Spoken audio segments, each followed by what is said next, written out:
I'm not trying to attack a person, an establishment, a culture, any religious entity in particular. I'm trying to take on an ideology that is manipulated and took advantage of certain individuals. It's the ideology that I'm going up against. And I'm going to try to clarify that with today and show you a little bit more. I also know I do study the Bible, but at the same time, all of that I'm giving you today is scripture that I prayed about. I prayed for God's guidance and what He wanted me, where He wanted me to take this, and He just gave this to me. I didn't have to flip through pages. He took me straight to this stuff. That is extremely significant. So I'm not trying to give you my wisdom. I'm giving you what God has given me in response to things that I'm seeing that are troubling. So I titled this message "The Strong Man Knowledge," and hopefully you'll see why. Let's get at it. I choose not to take prisoners, and you're going to see Jesus had that same thought pattern. Matthew 12:29-30. This is Jesus speaking. Or else how can one enter into a strong man's house and spoil his goods, except he first bind the strong man? Then he will spoil his house. He that is not with me is against me, and he that gathers not with me scatters abroad. All right. So the strong man we're talking about Gnosticism. They won't call it Gnosticism. It's more like New Age religion, or even a mixture of old religions and trying to form their own conjunction of that type stuff. So Gnosticism is what it is, basically, at its core. Knowledge will bring you spiritually closer to God. They will throw out these key phrases, and you'll hear them. Know yourself, or know your truth. So know is the key on both those phrases. It's knowledge that they think is getting them higher. So knowledge is lacking. Knowledge is just information, just facts, and not always true facts. Sometimes not. But knowledge is just information. Point blank period. Whether correct or incorrect. Understanding is the next step from knowledge. Is then you can once you have understanding of what you know. Just because you know some stuff doesn't mean you totally understand it. That happens to me a lot. And then wisdom is how you utilize that knowledge, or how you utilize that understanding. Wisdom also involves knowing whether or not what you know is true. So, all that said, let's go to 1 Corinthians 1, verses 18-21. For the preaching of the cross is to them that perish foolishness. Especially if you talk to an atheist, what I'm doing now is complete foolishness. It's ridiculous to even try to talk about God and the scripture and give any credence to the Bible. But unto us which are saved, it is the power of God.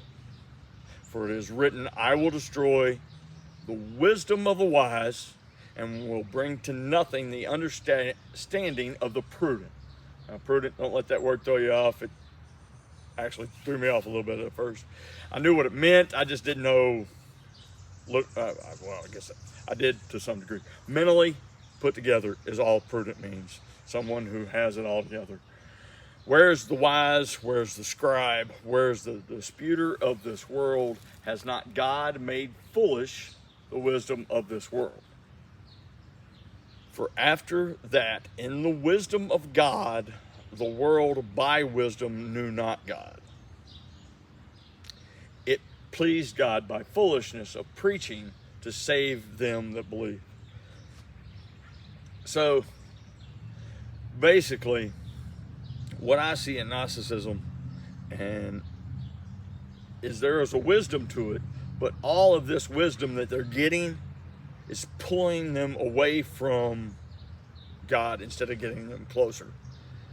And you'll see that in just a minute with a couple more passages of Scripture. Isaiah 47:10. For you have trusted in your wickedness. You have said, none sees me. Your wisdom and your knowledge, it has perverted you. And you have said in your heart, I am and none else beside me.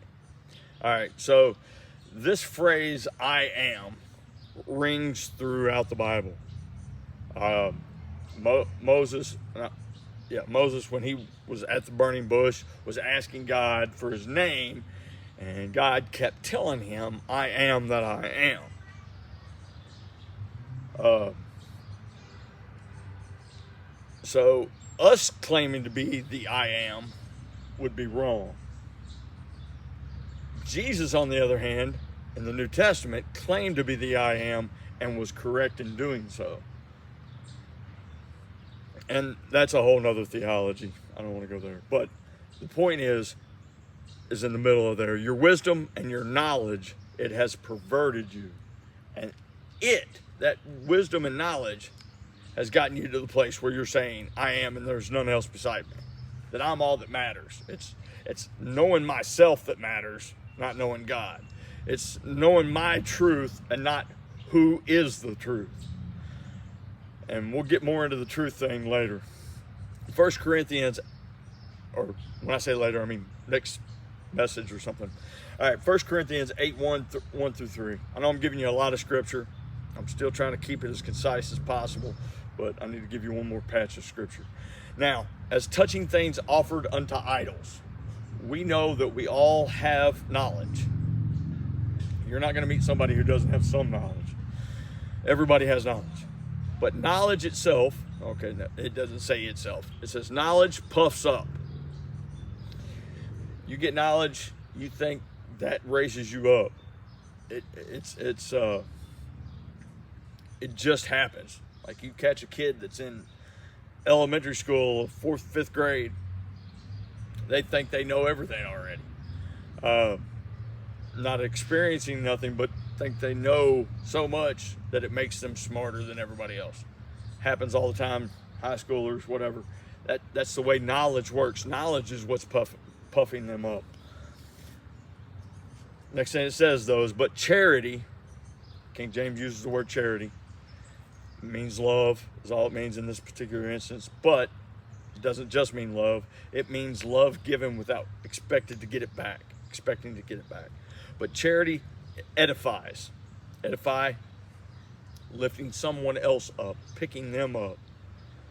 It's not just making them feel better about themselves, but it's helping them get better. It's helping them see things clearer. That's what edify is. So, but love edifies, but charity edifies. And if anyone think that he knows anything, he knows nothing yet as he ought to know. But if anyone loves God, the same is known of him. And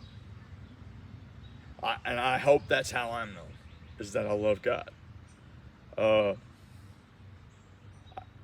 do know beyond a shadow of doubt, and I've said this plenty of times before, I can't do without him. I need his forgiveness. Without which, to me, there is no hope. There is no hope in my life without Christ being dead and resurrected. So if that is not true, I have nothing. And so I hold on to that. I hope you hold on to that as well. And I hope you can see the greatness of God in that. We're definitely going to delve into this whole truth thing a little more, because that's a whole nother side of this stuff, that they're confusing what truth is. Truth is a person. It's Jesus.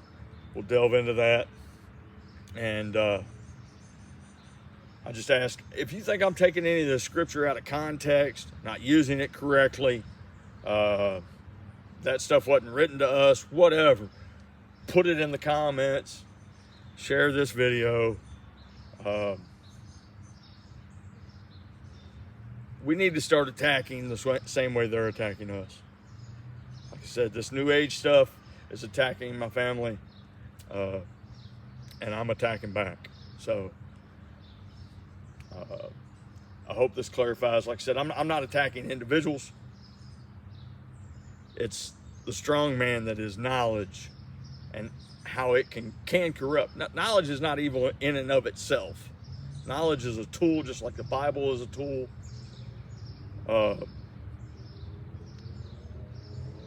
And it can be used incorrectly. Without God behind either one of those things, it can corrupt. God is the key.